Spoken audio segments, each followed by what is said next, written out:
Assalamualaikum teman-teman, saya Jessie Aulia, kelas 11 IPA 4, SMA Negeri 14 Bekasi akan menjelaskan rangka aksial dan rangka apendikular. Selamat menonton! Rangka adalah susunan tulang yang saling berhubungan satu sama lain. Sistem rangka berperan dalam memberi bentuk tubuh, perlindungan, dan sebagai alat gerak pasif. Rangka tubuh manusia digolongkan menjadi dua kelompok, yaitu rangka aksial dan rangka apendikular. Yang pertama adalah rangka aksial. Rangka aksial adalah rangka pada sumbu tubuh. Rangka ini memiliki 80 buah tulang yang meliputi 1 tulang tengkorak, 2 tulang telinga dalam dan tulang hyoid, 3 tulang belakang, 4 tulang rusuk dan tulang dada. Fungsi rangka aksial adalah menyusun poros tubuh, melindungi organ dalam, dan menjaga postur tubuh. Rangka aksial ditunjukkan oleh gambar yang berwarna biru. Tulang yang termasuk ke dalam bagian rangka aksial pertama adalah tulang tengkorak. Tulang tengkorak tersusun dari 22 tulang yang bergabung bersama, kecuali mandibula atau bagian rahang. Mengapa demikian? Hal ini karena mandibula tidak terhubung dengan tulang tengkorak lainnya melalui sutura, sehingga dia tidak menyatu. Tetapi meskipun begitu, mandibula tetap termasuk ke dalam tulang tengkorak.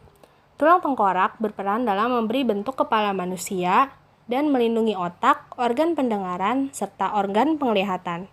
Berikut adalah gambar tulang tengkorak dan bagian-bagiannya. Tulang tengkorak dibedakan menjadi dua bagian. Yang pertama tulang kranial dan yang kedua tulang fasial.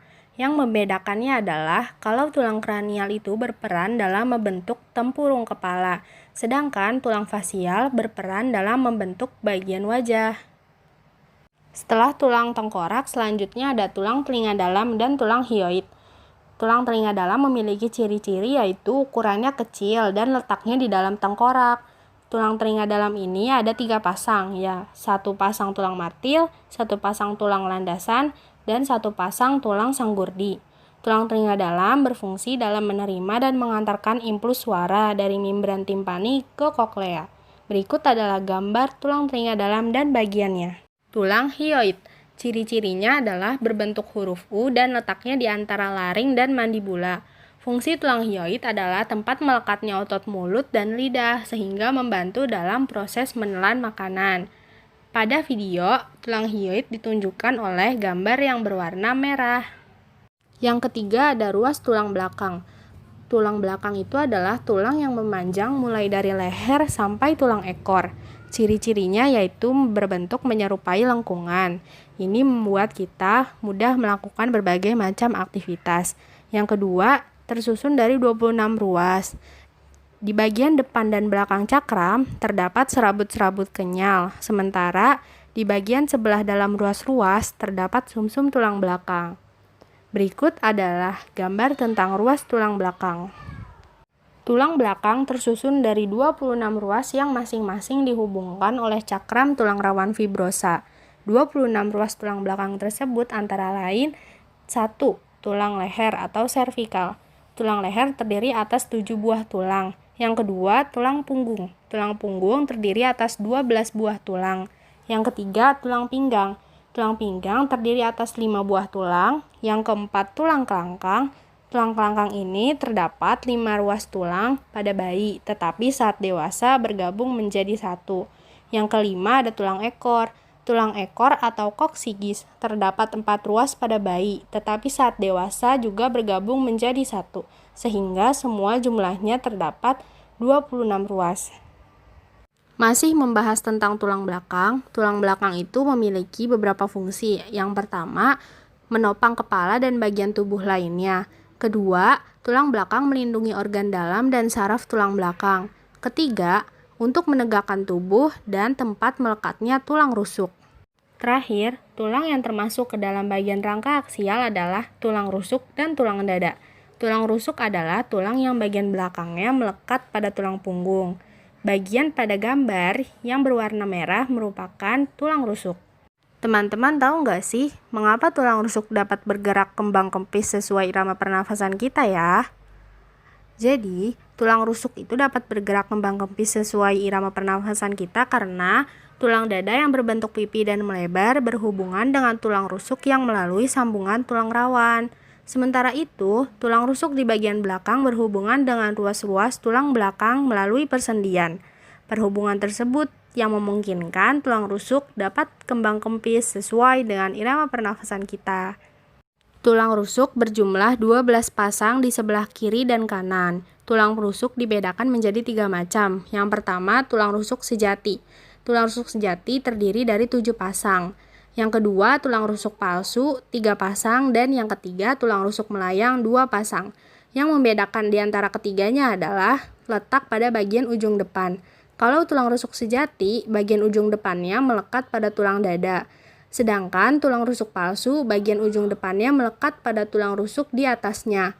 Sementara itu, tulang rusuk melayang, bagian ujung depannya tidak melekat pada tulang manapun.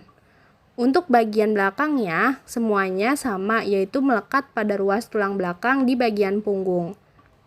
Teman-teman, fungsi tulang rusuk antara lain membentuk rongga dada dan melindungi organ dalam lainnya di rongga dada, seperti organ paru-paru, jantung, hati, dan lain sebagainya. Tulang dada. Tulang dada itu berbentuk pipih, dan fungsi tulang dada yaitu sebagai tempat melekatnya tulang rusuk sejati, membentuk rongga dada bersama tulang rusuk, dan melindungi organ-organ dalam seperti jantung dan paru-paru. Tulang dada berjumlah 1 buah, terdiri atas 3 bagian. Yang pertama, tulang dada hulu atau bagian kepala.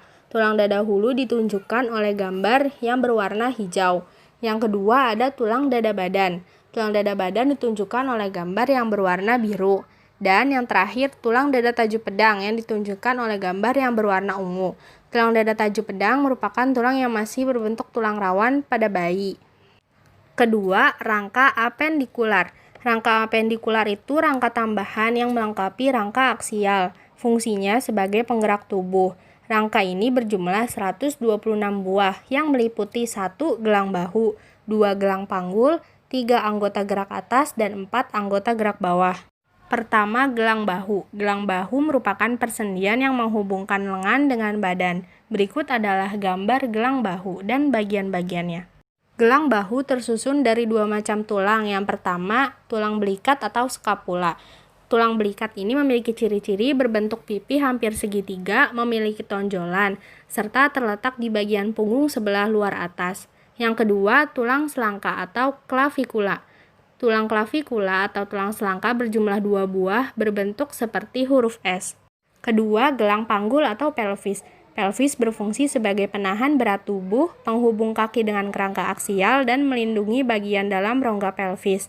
Pada umumnya, diameter pelvis wanita lebih besar daripada laki-laki. Gelang panggul terdiri atas 3 pasang tulang yang bersatu. Yang pertama, tulang usus atau tulang ilium. Tulang usus terdiri dari 2 buah, yakni kiri dan kanan. Kedua, tulang duduk. Tulang duduk berjumlah 2 buah, berbentuk setengah lingkaran dan menghadap ke atas. Dan yang ketiga adalah tulang kemaluan. Tulang ini berfungsi untuk melindungi alat atau organ reproduksi. 3 anggota gerak atas. Tangan merupakan anggota gerak bagian atas dan berfungsi untuk membantu pergerakan tubuh. Berikut adalah gambar tangan dan bagian-bagiannya. Tulang yang menyusun anggota gerak atas yang pertama adalah humerus. Humerus berbentuk panjang dan dikelilingi oleh tulang belikat. Kedua, radius. Radius berbentuk panjang dan terletak lateral sejajar dengan ibu jari. 3. Ulna. Ulna lengkungnya sejajar dengan jari kelingking dan berbentuk panjang. Keempat, karpal. Karpal adalah tulang-tulang pendek dengan bentuk yang berbeda-beda. Kelima adalah metakarpal atau tulang telapak tangan. Tulang ini terdiri atas tulang pipa pendek berjumlah 5 buah. Terakhir, falangus atau tulang jari tangan. Tulang jari tangan tersusun dari tulang pipa pendek berjumlah 14 buah pada setiap tangan. Keempat, anggota gerak bawah. Kaki merupakan anggota gerak bagian bawah. Tulang yang menyusun anggota gerak bawah antara lain 1 tulang paha, yakni tulang pipa terpanjang dan terbesar. 2. Tulang betis. Memiliki ciri-ciri tulang pipa yang paling ramping dan bagian ujung bawah membentuk tonjolan.